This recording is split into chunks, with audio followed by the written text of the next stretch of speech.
each country has its own needs, let's call it, their priority list of needs. So we'll go in and we'll sit down and we'll speak with the ambassadors, the presidents, the ministers and such, the cabinet ministers, and we'll discuss their healthcare needs, their food safety needs, job creation, technology, political environments, their agriculture, their education training, their security, and of course, most important, one of the most important, is their drug development needs, okay? So our idea is to bring all of these working pieces together from the experts like yourselves and bring it all into one organized game plan.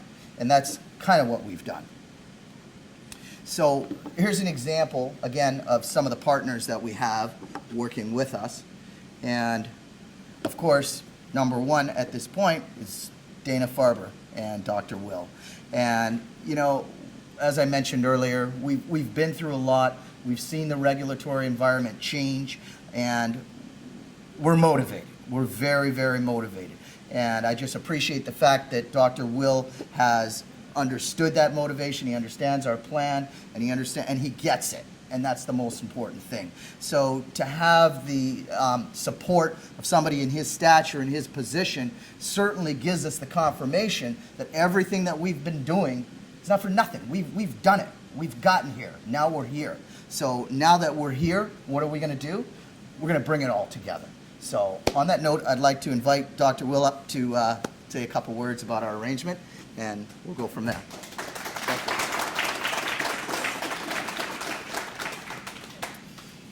All right, so like I mentioned before, this is really exciting. Okay, this is exciting partly because it's cutting edge. I mentioned that before. Nobody has done this before. You know, I mean, we have not gone to a cancer conference where we actually talk about the potential use of medical cannabis. And so, you know, earlier on last year, you know, like we say, Mayor, the catalyst, kind of brought us together. That's when I first met Raymond. And then I get to learn. He gave me his business card.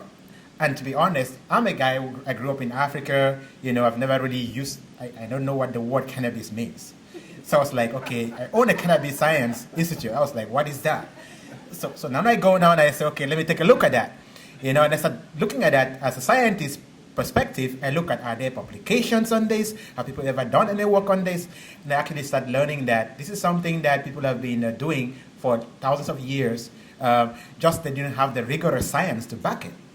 And that just ignited me, because that's really where, you know, I come in. I say, okay, if nobody's done it, we have to look at this closely. And so, you know, we got together, we invited Raymond in November, and he came over at the Dana-Farber Harvard. He gave a really beautiful talk together with Alan, and he taught people, actually educated people. And what came out of that was really, people were like saying, we want to learn more, okay?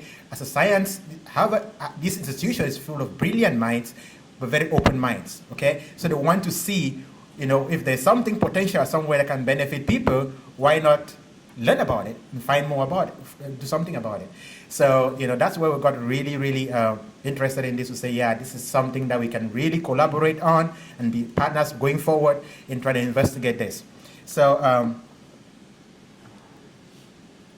so what happens, so one of the motivations I want to tell you first, because this is the Dana-Farber Cancer Institute, basically is one of the leading institutions in the world in terms of cancer care. If you were here during the Global Health Catalyst Summit last year, you will have heard this, my very good friend who came from South Africa, to testify the reach of Dana-Farber in developing countries in making a difference. The Rwandan Minister of Health, who was here some time ago, actually, they have, with Dana-Farber has a footprint there that's already having an impact there.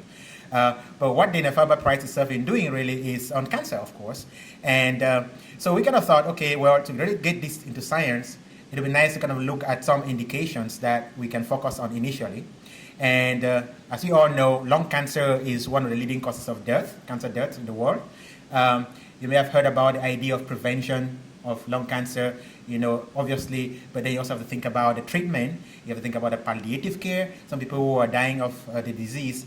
My friend Christian, you know, who led the palliative care session here, the pain management. I know Alan will talk about closing the global pain divide, where people don't have to die of cancer in developing countries. They should, like animals, you know, you don't have to die a painful and distressful death just because you're born there. You should die a humane death.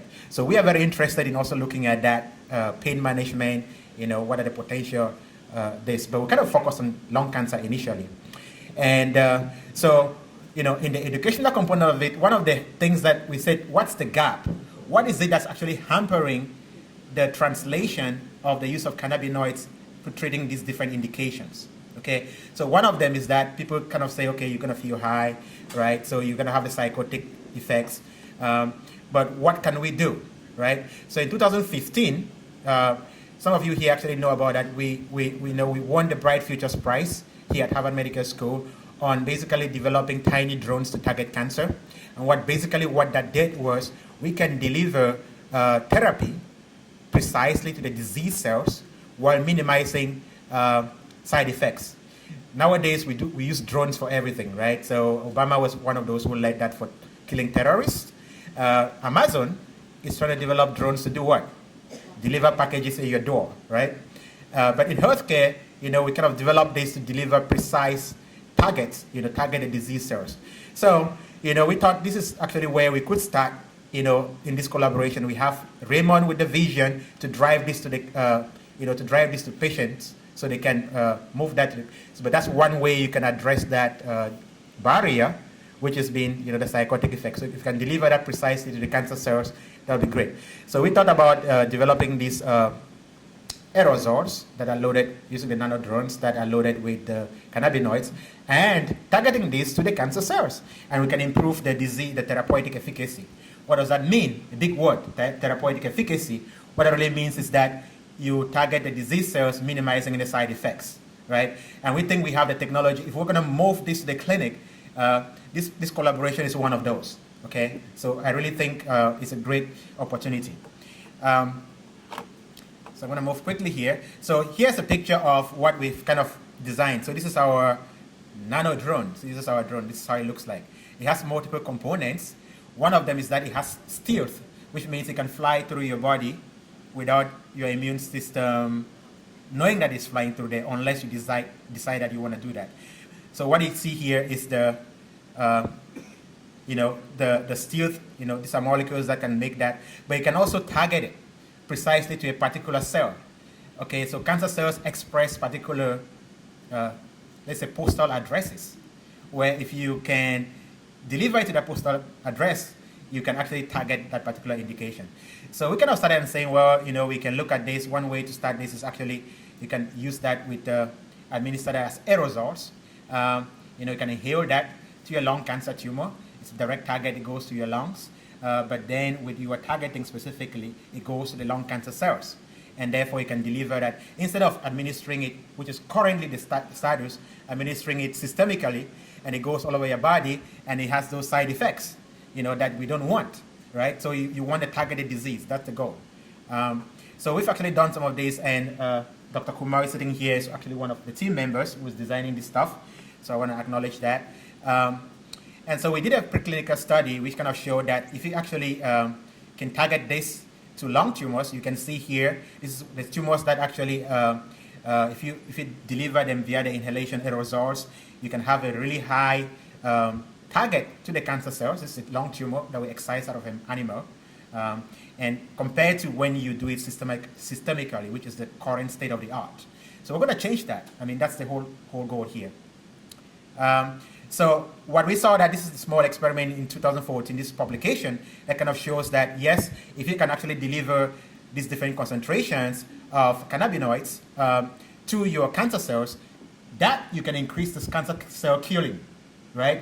So as you can see from this map, as you increase the concentrations, ICAM here, intercellular adhesion molecule, gets increasingly expressed, which you can connect that to cancer cell lysis or death.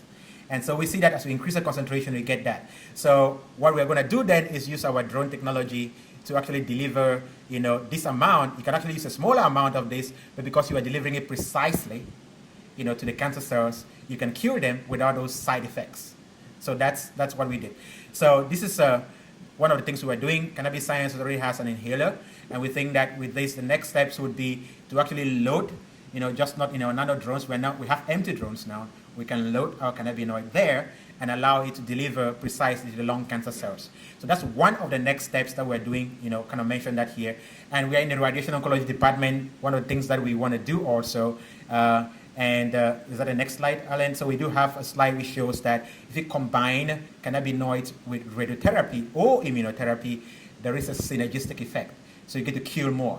And that's actually how I see this partnership. If you get a leading cannabinoid company, for example, to partner with the people who are really doing this stuff on cancer, you can get a really good synergy there.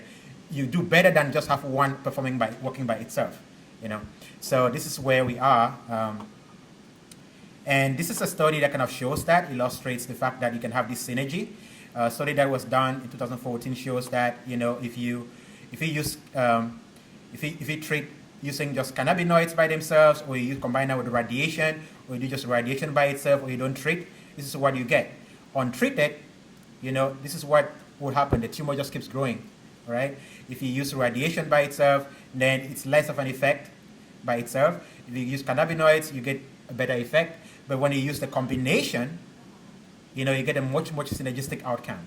And this is where we're going. What's the advantage? What we're going to do with this, guys, is you show these studies in vitro, but you have to translate that to patients. So the next step is to actually do the in vivo studies, and that's where we step in. We know that we can use our delivery technology to get this precise